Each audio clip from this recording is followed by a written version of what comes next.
حضرت عیسیٰ کی گواہی کا منظر دیکھنے کے بعد ہم دونوں نے حوض کی طرف بڑھنا شروع کر دیا۔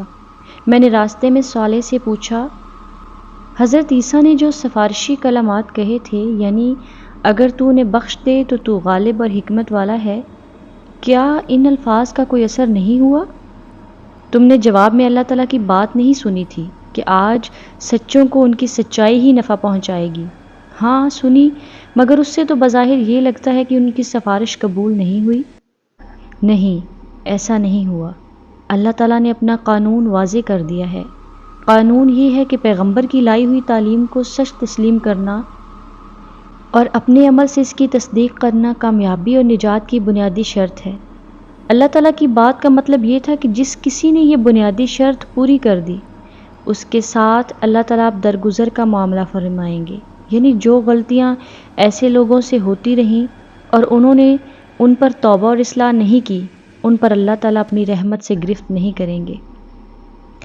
ہر نبی اپنی امت کی اسی طرح دبے لفظوں میں سفارش کر رہا ہے اور کرے گا، مگر اس کے نتیجے میں سردست صرف اتنی ہی رعایت مل رہی ہے۔ اس وقت کوتاہیاں معاف ہو رہی ہیں، جرائم نہیں، اور یہ کوتاہیاں جنہیں معمولی سمجھ کر توبہ نہیں کی گئی تھی، بہرحال اسی طرح کی خواری کا سبب بنی ہیں جو تمہاری بیٹی لیلا کو اٹھانی پڑی تھی۔ باقی جن لوگوں نے ہمہ وقت ایمان و عمل صالح اور توبہ اور اصلاح کا مستقل رویہ اختیار کیے رکھا، وہ تو اول وقت ہی سے عافیت میں ہیں، اور جن لوگوں نے مستقل نافرمانی اور بڑے گناہوں کی راہ اختیار کی، وہ اس وقت بدترین سختی کا شکار ہیں۔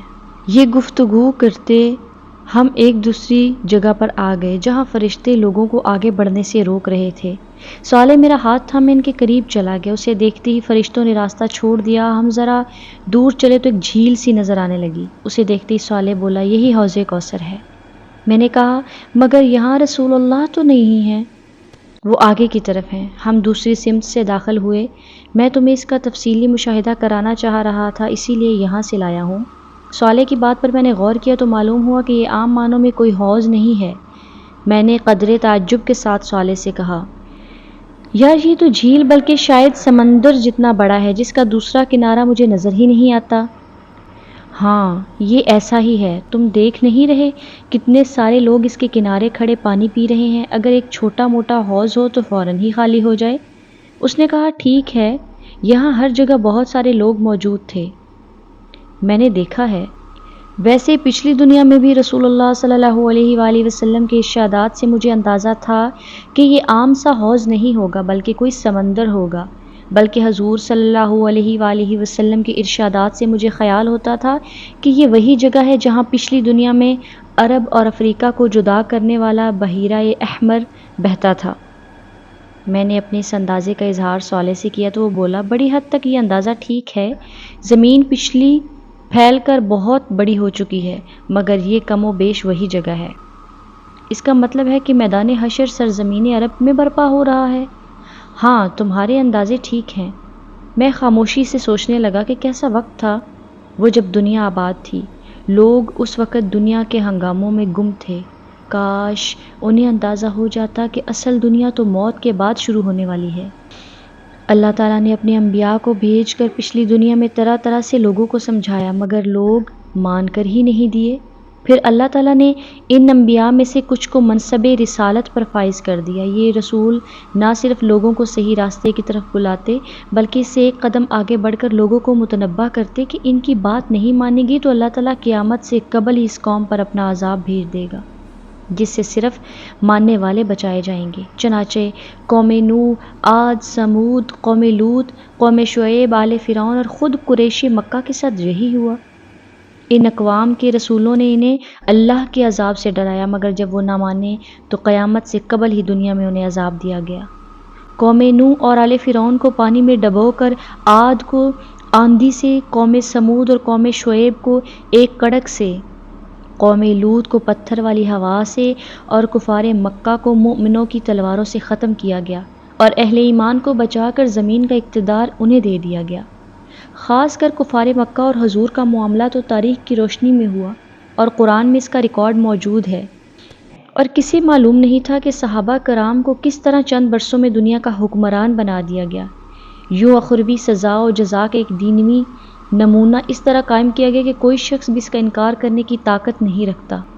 پھر بھی لوگوں نے اس دن کی تیاری نہیں کی، سب سے بڑھ کر اسی مڈل ایسٹ کے علاقے میں جہاں آج حشر برپا ہے۔ 4000 برس تک آل ابراہیم کی شکل میں ایک قوم کے ساتھ مستقل سزا و جزا کا معاملہ کیا گیا۔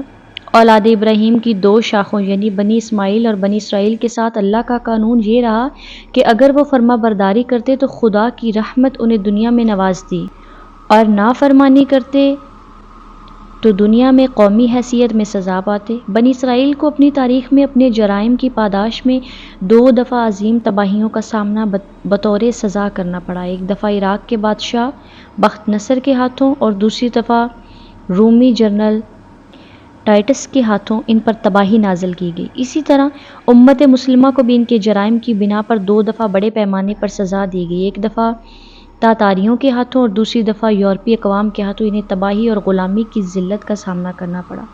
اس سزا کے ساتھ جب کبھی وہ توبہ رجوع کرتے تو ان پر حکومت و انعامات کے دروازے کھل جاتے۔ اس کی ایک مثال وہ تھی جب تاتاریوں کے ہاتھوں مکمل تباہی کے بعد مسلمانوں نے ان تک اسلام کا پیغام پہنچایا تو تھوڑے ہی عرصے میں برباد شدہ مسلمان دوبارہ دنیا کی عظیم سپر پاور بن گئے، مگر افسوس کہ لوگوں نے سزا و جزا کے اس کھلے ہوئے معاملے کو دیکھ کر بھی قیامت کی سزا جزا کی حقانیت کو سمجھ ہی نہیں لیا اور اس کو سنجیدہ نہیں لیا۔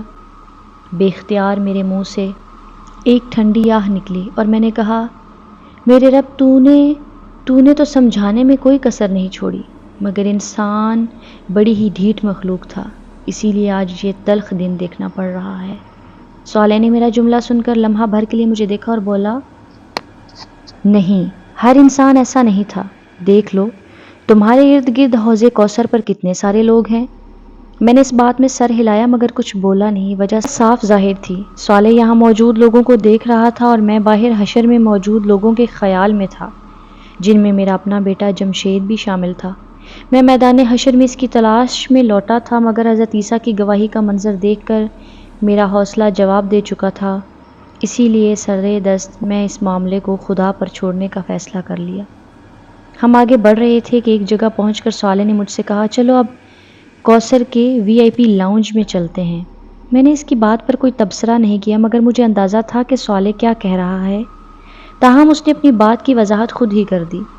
آخرت کی کامیابی حاصل کرنے والوں کے 2 درجات ہیں، ایک وہ جنہوں نے دین کو فرائض و واجبات کے درجے میں اختیار کیا، بندوں اور خالق کے حقوق ادا کیے اور خدا کے ہر حکم کی پابندی کی، یہی لوگ جنت کی کامیابی حاصل کرنے والے ہیں۔ ان میں سے کچھ لوگ وہ تھے جنہوں نے فرائض سے بڑھ کر قربانی کے مقام پر دین کو اختیار کیا، بدترین حالات اور مشکل ترین مواقع پر صبر و استقامت کا ثبوت دیا، نیکی اور خیر کے ہر کام میں سبقت اختیار کی، ہر حال میں حق کو اختیار کیا اور اس کے لیے ہر قیمت ادا کی، خدا کے دین کی نصرت اور اس کی نفل عبادت، اس کے بندوں پر خرچ اور ان کی خدمت کو اپنی زندگی بنا لیا۔ یہی وہ لوگ ہیں جو آج آخرت کے دن VIPs میں شامل کیے جائیں گے۔ ان کی نعمتیں، ان کے درجات، خدا سے ان کا قرب اور ان کا مقام و مرتبہ، ہر چیز عام جنتیوں سے کہیں زیادہ ہے۔ یہ ایسا ہی ہے جیسے دنیا میں ہر معاشرے میں ایک عوام الناس کی کلاس ہوتی ہے اور ایک اشرافیہ یعنی ایلائٹ اور ہائی جنٹری ہوا کرتی تھی۔ آج قیامت کے دن یہی ہو رہا ہے، کامیاب عوام الناس کو میدان حشر کی سختی سے بچا کر حوض کوثر کے پرفضا علاقے میں ٹھہرایا گیا اور جنت میں انہیں جگہ اچھی ملے گی۔ ظاہر ہے یہ بہت بڑی کامیابی ہے مگر اس سے بھی بلند ایک درجہ خدا کے مقربین کے لیے ہے، یہ اہل جنت کا اعلیٰ درجہ ہے۔ اس کی حقیقت تو جنت میں داخلے کے بعد ہی سامنے آئے گی، لیکن کوثر کے پاس بھی یہ اہتمام کیا گیا ہے کہ اعلیٰ درجے کے اہل جنت کی اقامت گاہ الگ بنائی جائے، ہم وہیں جا رہے ہیں۔ وہ لمحہ بھر کے لیے ٹھہرا اور میری آنکھوں میں غور سے دیکھتے ہوئے کہنے لگا، کیونکہ ہمارا عبداللہ عام اہل جنت میں سے نہیں بلکہ ایک سردار اور ہر اعلیٰ مقام کا حقدار ہے۔ میں نے اس کی بات سن کر اپنا سر جھکا دیا۔ ہم ایک ایسی جگہ داخل ہوئے جہاں کا حسن شاید الفاظ کی گرفت میں نہیں آ سکتا تھا۔ جھیل کا برف کی مانند سفید اور بے آمیز پانی زمین کے فرش پر چاندنی کی طرح بچھا ہوا تھا۔ جھیل کی سطح پرسکون اور ہموار تھی اور اس کے دیکھنے سے ہی نگاہوں کو عجیب طرح کی تسکین مل رہی تھی۔ جھیل کے کنارے ایسے چمکدار موتیوں کے بنے ہوئے تھے جو اندر سے خالی تھے۔ کنارے کے پاس انتہائی دبیز اور ملائم قالین بچھے ہوئے تھے جن پر چلتے ہوئے تلووں کو ناقابل بیان راحت مل رہی تھی۔ ان پر شاہانہ اور آرام دہ نشستیں موجود تھیں۔ شیشے سے زیادہ شفاف میزوں پر سونے اور چاندی کے گلاس ستاروں کی مانند جگمگا رہے تھے۔ جھیل سے ایسی مہک اٹھ رہی تھی جس سے مشام جان معطر ہو کر رہ گئے۔ میں نے ایک نشست سنبھالتے ہوئے صالح سے پوچھا، یہ اتنی اچھی خوشبو کہاں سے آ رہی ہے؟ حوض کی تہہ میں جو مٹی ہے وہ دنیا کی کسی بھی خوشبو سے زیادہ معطر ہے، اسی کا یہ اثر ہے۔ صالح نے جھیل سے ایک گلاس بھرا اور میرے سامنے رکھتے ہوئے کہا، مزے کرو۔ میں نے ایک گھونٹ لیا۔ دنیا میں نے اس طرح کی تشبیہات سنی تھی، دودھ، شہد وغیرہ، مگر یہ ان سب سے کہیں زیادہ بہتر مشروب تھا۔ اگرچہ میں پہلے بھی جام کوثر پی چکا تھا، مگر اس ماحول میں پینے کا مزہ کچھ اور ہی تھا۔ باہر محشر میں سخت اور چلچلاتی دھوپ تھی، مگر یہاں شام کے سا منظر تھا۔ ٹھنڈی خنک اور سبک ہوا چل رہی تھی، بالکل سورج ڈوبنے سے پہلے کا سما محسوس ہوتا تھا۔ سفید آسمان پر شفق کی سی لالی چھائی ہوئی تھی۔ یہ شفق کہیں گہری سرخ تھی، کہیں نارنجی اور کہیں زرد۔ آسمان کے یہ رنگ جھیل کے سفید پانی پر اپنا عکس یوں پھیلائے ہوئے تھے کہ گویا کوئی گوری چٹی دوشیزہ سر پر رنگ برنگا دوپٹہ پھیلائے ہوئے ہو۔ بلا شبہ یہ ایک انتہائی دلکش اور خوبصورت منظر تھا۔ میں نے اپنے ارد گرد نظر ڈالی۔ مجھے یہ بالکل کسی پکنک پوائنٹ کا منظر لگ رہا تھا۔ لوگ ٹولیوں میں تنہا تنہا اور اپنے اہل خانہ کے ہمراہ اس جھیل یا حوض کے کنارے بیٹھے کھڑے اور آپس میں خوشگپیاں کر رہے تھے۔ سب لوگ بے حد خوش اور مسرور نظر آتے تھے۔ ان کے چہروں پر پھیلا سکون و اطمینان یہ بتانے کے لیے کافی تھا کہ ان لوگوں نے پالا مار لیا ہے۔ یہ موت، دکھ، بیماری، غم اور تکلیف کے ہر امکان سے دامن چھڑا کر ابدی اور سچی خوشی کے بحر ناپیدا کنارے کے سامنے آ کھڑے ہوئے ہیں۔ ختم نہ ہونے والی کامیابی، ماند نہ پڑنے والی خوشی، کم نہ ہونے والی لذتیں، فنا نہ ہونے والی زندگی اور واپس نہ لی جانے والی آسائشیں آج ان کے قدموں میں تھیں۔ کتنی کم محنت کر کے کتنا زیادہ صلہ ان لوگوں نے پا لیا۔ اس کامیابی کا جشن مناتے ہوئے ان کے کہکہوں کی آوازیں دور دور تک سنائی جا رہی تھیں۔ ان کے چہروں کی مسکراہٹیں ہر طرف بہار بن کر چھا رہی تھیں۔ انہیں دیکھ کر مجھے اپنے بیوی بچوں کا خیال آیا۔ صالح نے میرا خیال میرے چہرے پر پڑھ لیا اور بولا، آؤ چلو، لگے ہاتھوں تمہیں تمہارے گھر والوں سے ملوا دیتا ہوں۔ انہیں بھی یہیں بلوا لیا گیا ہے۔ مجھے سب سے پہلے لیلا نے دیکھا۔ وہ باقی گھر والوں کے ساتھ حوض کے کنارے ایک نشست پر بیٹھی تھی، مگر شاید اس کی متلاشی نگاہیں مجھے ہی ڈھونڈ رہی تھیں۔ اس نے مجھے دور سے دیکھ لیا تھا۔ وہ نشست سے اٹھی اور دوڑتی ہوئی میرے پاس آئی اور مجھ سے لپٹ گئی۔ وہ کچھ بول نہیں رہی تھی، بس روئے جا رہی تھی۔ میں دیر تک اس کا کندھا تھپکتا رہا، پھر میں نے اسے خود سے جدا کیا اور اس کی شکل دیکھنے لگا۔ میں نے آخری دفعہ جب اسے میدان حشر میں دیکھا تھا تو وہ وہاں بہت بدحال تھی، مگر اب میری بیٹی پریوں کی مانند حسین لگ رہی تھی۔ اسے یوں دیکھ کر میں نے بے اختیار اللہ تعالیٰ کی اس رحمت کا شکریہ ادا کیا جس کی بنا پر آج وہ مجھ سے آ ملی تھی۔ میں نے اس سے کہا، لیلا، مصیبت اور تکلیف کے دن ختم، اب خوشی اور راحت ہمیشہ تمہارا مقدر رہے گی۔ اتنے میں باقی لوگ بھی میرے پاس آ چکے تھے۔ میری دیگر دو بیٹیاں عارفہ اور عالیہ دونوں ہمیشہ کی طرح خوبصورت لگ رہی تھیں، جبکہ میرا چھوٹا بیٹا انور اپنی ماں کا ہاتھ پکڑے کھڑا تھا۔ میں نے سارے بچوں کو گلے لگایا، پھر ان سے کہنے لگا، میرے بچوں، مجھے تم پر فخر ہے۔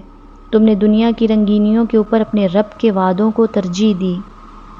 تم نے حقیر دنیا کے عارضی فائدوں کو چھوڑ کر ہمیشہ کی زندگی کا انتخاب کر لیا۔ آج تمہاری ابدی کامیابی کا دن ہے۔ آؤ اس دن کی کامیابی کا آغاز جام کوثر ایک ساتھ پی کر کریں۔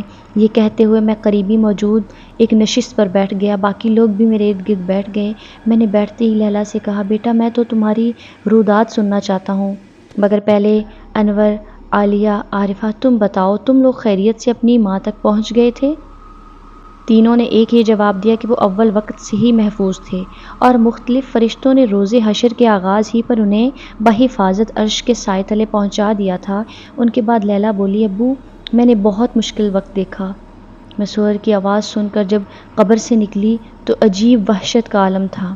سب لوگ ایک ہی سمت بھاگ رہے تھے۔ اس وقت کسی کے جسم پر بھی کپڑے نہیں تھے، مگر خوف، دہشت اور پریشانی کا عالم یہ تھا کہ کوئی کسی کو نہ دیکھ رہا تھا اور نہ کسی کو اپنی بے حجابی کی پرواہ تھی۔ میں نے آپ سب لوگوں کو بہت تلاش کیا مگر آپ لوگوں کا کوئی اتا پتہ نہیں تھا۔ لاچار ہو کر میں بھی اسی سمت دوڑنے لگی جس سمت سب لوگ بھاگے جا رہے تھے۔ خبر نہیں اس حال میں مجھے چلتے چلتے کتنا وقت گزر گیا۔ لگتا تھا کہ ہر کسی کو ایک منزل پر پہنچنے کا جنون سوار ہے۔ لوگ دہشت زدہ تھے، پریشان تھے مگر مجبور تھے کہ ایک ہی سمت بھاگتے چلے جائیں۔ میں نے اس کی بات کاٹ کر کہا، یہ سور اسرافیل کا اثر تھا کہ ہر شخص میدان حشر کی طرف دوڑنے پر خود کو مجبور پاتا تھا۔ لوگ دنیا کے کسی حصے میں بھی تھے مگر سب کا رخ ایک ہی سمت کو کر دیا گیا تھا۔ جی ہاں ابو، آپ ٹھیک کہہ رہے ہیں، سب لوگ ایک ہی سمت میں جا رہے تھے۔ چلتے چلتے میرے پاؤں میں چھالے پڑ گئے، ان سے خون نکلنے لگا، تھکن سے جسم ٹوٹ رہا تھا مگر اندر کوئی چیز تھی جو رکنے نہیں دیتی تھی۔ پیاس کے مارے حالت خراب تھی مگر پانی کا قطرہ تک کہیں نہ ملا۔ بلا کی گرمی تھی مگر کہیں کوئی درخت اور سایہ نہ تھا۔ ابو، سارے راستے سوائے چٹیل میدان کے کچھ نہ ملا۔ پہاڑ، دریا، سمندر، درخت، کھائے غرض نہ کوئی نشیب تھا نہ فراز۔ کیا بتاؤں کیسا اذیت ناک سفر تھا۔ دنیا ہوتی تو میں تھک کر گر جاتی، مر جاتی، مگر یہاں تو نہ گرنا نصیب میں تھا اور نہ مرنا۔ ناچار دوڑتی رہی۔ پھر کیا ہوا؟ انور نے تعسف آمیز لہجے میں دریافت کیا۔ اسی طرح چلتے چلتے نہ جانے کتنے عرصے میں میدان حشر تک آ پہنچی مگر یہاں ایک دوسری مصیبت انتظار کر رہی تھی۔ ہر جگہ عجیب خوفناک فرشتے گھوم رہے تھے، ان کی شکل دیکھ کر ہی ڈر لگ رہا تھا۔ میرے ساتھ تو انہوں نے کچھ نہیں کیا مگر دوسروں کو بے دردی سے مار رہے تھے، مگر مار پیٹ کا یہ منظر دیکھ کر ہی میری جان نکلی جا رہی تھی۔ آسماں تمہیں کہاں ملی؟ میں نے دریافت کیا۔ وہ بھی میدان حشر میں مجھے ایک جگہ روتی بلکتی مل گئی۔ ابو، وہ بڑے ناز و نعیم میں پلی ہوئی لڑکی تھی، اس کی حالت دیکھ کر تو میں اپنی پریشانی بھول گئی۔ اس کے بعد ہم دونوں ساتھ ساتھ رہے، کچھ حوصلہ بلند رہے مگر آپ سے ملنے کے بعد اس کا حوصلہ اور نجات کی امید بالکل دم توڑ گئی۔ عالیہ نے پوچھا، آخری دفعہ وہ تمہیں کہاں ملی تھی؟ جب سجدے کا حکم ہوا تھا میں سجدے میں چلی گئی۔ اس وقت وہ میرے برابر میں تھی مگر وہ سجدے میں نہیں جا سکی۔ وہ دنیا میں ہمیشہ یہی کہتی تھی کہ اللہ کو ہماری عبادت، ہماری نماز کی کوئی ضرورت نہیں، اگر ہے بھی تو وہ بہت معاف کرنے والا ہے، وہ ہمیں معاف کر دے گا۔ وہ روزہ یہ کہہ کر چھوڑتی تھی کہ میری خوبصورت جلد خراب ہو جائے گی۔ تم سجدے سے اٹھی تو وہ کہاں تھی؟ عارفہ نے پوچھا۔ وہ میرے برابر ہی میں تھی مگر جب اللہ تعالیٰ نے حکم دیا کہ ہر 1000 میں سے 999 لوگوں کو الگ کیا جائے تو فرشتے اسے گھسیٹتے ہوئے میرے پاس سے لے گئے۔ پھر مجھے حساب کتاب کے لیے اللہ تعالیٰ کی حضور پیش کر دیا گیا۔ وہاں کیا ہوا؟ اس دفعہ نائمہ نے دریافت کیا۔ مجھے تو لگ رہا تھا کہ اب اللہ تعالیٰ میرا نامہ یا مال میرے بائیں ہاتھ میں پکڑا کر مجھے عذاب کے فرشتوں کے حوالے کر دیں گے، مگر میں قربان جاؤں اپنے رب کی رحمت کے، اس نے بڑا کرم کیا۔ مجھ سے ایمان، عبادات کے متعلق سوالات ہوئے، میں نے بتا دیا کہ میں ہر بات پر ایمان رکھتی تھی اور ساری عبادات بھی کرتی تھی۔ پھر موٹے موٹے اخلاقی معاملات، صلہ رحمی اور حقوق العباد کا سوال ہوا، میں نے ان کا بھی جواب دے دیا۔ اس کے بعد مجھے یہ اندیشہ ہوا کہ اللہ تعالیٰ عام زندگی میں کی جانے والی نافرمانی اور گناہوں سے متعلق متعین سوال نہ کر لیں، لیکن اس کے بعد انہوں نے مجھ سے کوئی سوال ہی نہیں کیا۔ اس پر میں نے کہا، لیلا بیٹا، اگر اللہ تعالیٰ تم سے اگلا سوال کر لیتے تو تم ماری جاتی۔ وہ جس کو معاف کرنے کا فیصلہ کر دیتے ہیں اس سے کوئی ایسا سوال نہیں کرتے جس کا جواب نفی میں آنا یقینی ہو۔ یہ کام صرف ان لوگوں کے ساتھ ہوتا ہے جن کو پکڑنا مقصود تھا۔ انہوں نے تم سے صرف وہ پوچھا جس کا صحیح جواب تمہارے نامہ یا اعمال میں موجود تھا، باقی تمہارے گناہ اگرچہ نامہ یا اعمال میں موجود تھے مگر انہوں نے جان بوجھ کر نظر انداز کر دیے۔ ہاں ابو، انہوں نے ایک بات مجھ سے آخر میں کہی تھی، وہ یہ کہ تم عبداللہ کی بیٹی ہو، تمہیں تو اس کے ساتھ ہی ہونا چاہیے۔ اس کے بعد انہوں نے فرشتوں سے کہا، اس کا نامہ یا اعمال دائیں ہاتھ میں دے کر اس کو اس کے گھر والوں کے پاس بھیج دو۔ اس وقت میری خوشی کا جو عالم تھا میں اسے بیان نہیں کر سکتی۔ صالح جو میرے برابر ہی بیٹھا تھا اس کی بات سن کر کہنے لگا، تمہاری بخشش عبداللہ کی وجہ سے نہیں ہوئی ہے، البتہ تمہارے درجات تمہارے والد کی وجہ سے بلند ہو گئے ہیں۔ تم اس وقت حوض کوثر کے VIP لاؤنج میں بیٹھی ہو۔ جانتی ہو تم پر اور تمہارے بھائی بہنوں پر اور والدہ پر یہ مہربانی صرف تمہارے باپ عبداللہ کی وجہ سے ہے۔ یہ اللہ تعالیٰ کی خصوصی عنایت ہے کہ کامیاب لوگوں میں جس شخص کا درجہ سب سے بلند ہوگا، اس کے قریبی اعضاء کو اللہ تعالیٰ اس کے ساتھ جمع کر دیں گے۔ اس پر عالیہ نے کہا، جب ہی ہم بھائی بہنوں کے خاندانوں کے کسی فرد کو یہاں آنے کی اجازت نہیں ملی، صرف ہم بہن بھائیوں اور امی کو فرشتوں نے یہاں آنے دیا، باقی لوگ بھی یہاں ہیں مگر انہیں پیچھے ٹھہرایا گیا۔ یہ سن کر نائمہ کے چہرے پر قرب کے گہرے آثار طاری ہو گئے۔ اس کے اندر کی ماں بولی، سوائے جمشید کے۔ یہ بات سن کر ایک خاموشی چھا گئی۔ آخر انور نے خاموشی کے اس پردے کو یہ کہہ کر توڑا، ابو مجھے تو آپ کے استاد فرحان صاحب کی اس تحریر نے بچا لیا جو میں نے آپ سے اکثر سنی تھی۔ اس تحریر کو میں نے اپنی زندگی بنا لیا تھا۔ عارفہ بولی، بھائی وہ تحریر کیا تھی؟ ہمیں بھی سناؤ۔ انور نے آنکھیں بند کی اور بولنے لگا، ہمارے دور کے مصلحین لوگوں کے اندر سے ترقی کی اس فطری خواہش کو ختم کرنا چاہتے ہیں، جبکہ خدا ایسا نہیں کرتا۔ وہ یہ چاہتا ہے کہ اس خواہش کا رخ دنیا کے بجائے آخرت کی طرف مڑ جائے۔ دنیا کی اشرافی اور اہل ثروت گروہ میں شامل ہونے کے بجائے لوگوں میں یہ خواہش پیدا ہو جائے کہ وہ خدا کے مقربین اور جنت کی اشرافیہ میں شامل ہوں۔ آپ پورے قرآن کی دعوت پڑھ لیں، وہ اس کے سوا انسان میں کوئی ذہن پیدا نہیں کرنا چاہتا۔ قرآن کے اولین مخاطبین صحابہ کرام اسی ذہن کی حامل ہستیاں تھیں۔ ابو بکر و عمر کا انفاق، عبد الرحمن و عثمان کی سخاوت، علی و ابو ذر کی سادگی، آخرت پر اسی ایمان کے مختلف مظاہر تھے۔ آخرت پر ایمان آدمی میں جو تبدیلی لاتا ہے، اسے سمجھنے کے لیے قرآن کی اس آیت کو ملاحظہ فرمائیں۔ تم لوگوں کو جو کچھ بھی دیا گیا ہے وہ محض دنیا کی زندگی کا سامان اور اس کی زینت ہے، اور جو کچھ اللہ کے پاس ہے وہ اس سے بہتر اور باقی تر ہے۔ کیا تم لوگ عقل سے کام نہیں لیتے؟ بھلا وہ شخص جس سے ہم نے اچھا وعدہ کیا ہو اور وہ اسے پانے والا ہو، کبھی اس شخص کی طرح ہو سکتا ہے جسے ہم نے صرف حیات دنیا کا سر و سامان دے دیا ہو اور پھر وہ قیامت کے دن سزا کے لیے پیش کیا جانے والا ہو؟ آپ اندازہ کریں کہ جس شخص کے دل میں صرف اس ایک آیت پر پکا یقین ہو، اس کی زندگی کس طرح گزرے گی؟ ایسا شخص مال کماتے وقت خدا کی اس نافرمانی کا خطرہ نہیں مول لے سکتا جس کا نتیجہ جہنم کی آگ ہے۔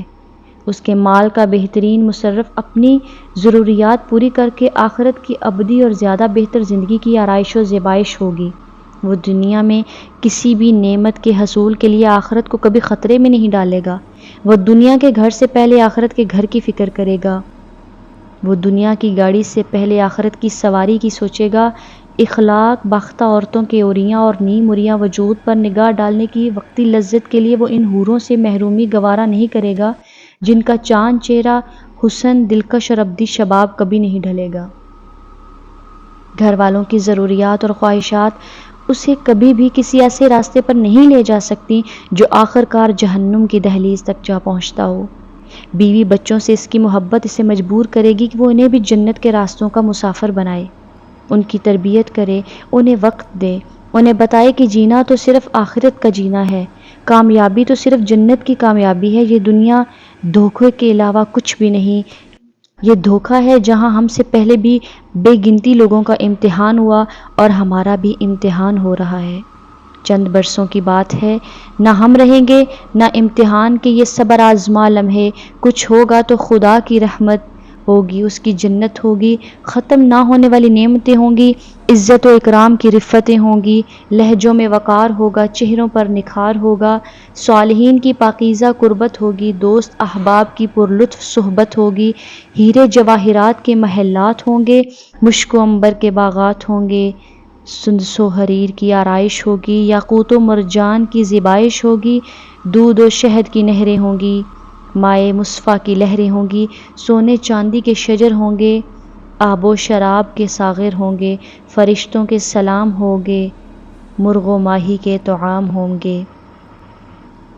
غرض عیش و سرور اور حور و خدام کی ابدی دنیا، آب و شراب اور قصر و خیام کی یہ ابدی دنیا جہاں وہ حشم اور لذت و انعام کی یہ ابدی دنیا، چین و سکون اور لطف و اکرام کی یہ ابدی دنیا وہ دنیا ہوگی جہاں کوئی دکھ نہ ہوگا، کوئی غم نہ ہوگا، کوئی مایوسی نہ ہوگی، کوئی پچھتاوا نہ ہوگا، کوئی محرومی نہ ہوگی، کوئی محدودیت نہ ہوگی۔ بدنصیب وہ نہیں جسے فانی دنیا نہیں ملی، بدنصیب وہ ہے جسے یہ ابدی دنیا نہیں ملی۔ اس آخری بات پر انور کی آواز بھرا گئی۔ اسے شاید اپنے بھائی جمشید کا خیال آ گیا تھا، مگر اسے معلوم نہ تھا کہ اس نے یہ تحریر سنا کر میرے لیے جمشید کے صدمے کے ساتھ میرے استاد فرحان صاحب کا صدمہ بھی جمع کر دیا۔ میں نے دل میں سوچا، شاید میدان حشر میں کہیں بھی کچھ نہ کچھ غم دیکھنے میں ملے ہیں۔ یہ صرف جنت ہی ہے جہاں داخلے کے بعد ہر غم، ہر پریشانی ہمیشہ کے لیے ختم ہو جائے گی۔